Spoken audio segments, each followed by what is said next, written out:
नमस्कार. ओबीसी आरक्षणावर गदा आणणारा अध्यादेश रद्द करण्याची मागणी मालेगाव तालुक्यातील सकल ओबीसी समाज बांधवाच्या वतीने मालेगाव येथील तहसील कार्यालयावर अध्यादेश रद्द करण्याच्या मागणीसाठी निषेध मोर्चा काढण्यात आला आहे. यावेळी तहसीलदारांना निवेदन देऊन ओबीसी आरक्षणावर गदा आणणारा 1 सप्टेंबर रोजीचा अध्यादेश रद्द करण्याची मागणी केली आहे.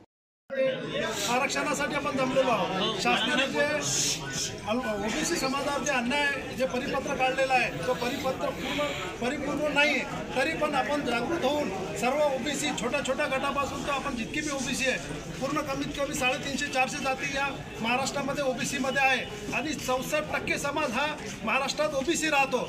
एक छोटा तबका म्हणजे 32% किंवा 30% जे मराठा लॉबी आहे त्यांनी पूर्ण आपल्या 64% ओबीसीवर पूर्ण अन्याय केलेला आहे. त्याच्यासाठी पूर्ण 64% ओबीसी सर्व एकजूट होऊन या शासनाचा धिक्कार निषेध करायलाच पाहिजे. मी त्या सरकार असून तरी मी निषेध करतो. कारण ओबीसी पहिले प्रथम त्याच्यानंतर सर्व काही म्हणून जे काही हे केलेलं आहे त्याचा मी निषेध करतो.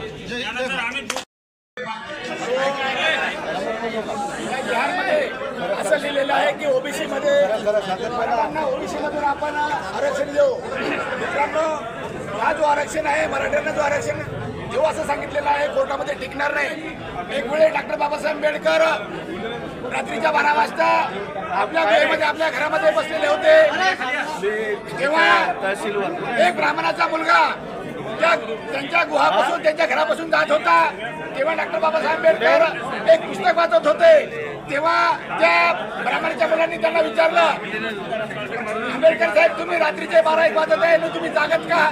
जागायचं काय कारण आहे? तेव्हा डॉक्टर बाबासाहेब आंबेडकरांनी सांगितलेलं आहे माझा समाज मागासवर्गीय हा सर्व झोपलेला आहे आणि मी त्या माझ्या समाजासाठी जागी आहे. म्हणून डॉक्टर बाबासाहेब आंबेडकरांनी आपल्याला जो आरक्षण दिलेला आहे तो टिकून राहण्यासाठी आपण सर्वांनी एकत्र यावं. आपल्याला कोणत्याही प्रकारे युद्ध जर करायचं काम पडलं तरी आपण सर्वांनी एकत्र आले पाहिजे असं मी तुम्हाला जाहीरपणे सांगतो. मी ओबीसीचा एक जिल्हाध्यक्ष राहताना आम्ही रात्रीचे दिवस करू आणि तुमच्या सर्वांच्या सोबत राहू असं मी तुम्हाला ग्वाही देतो.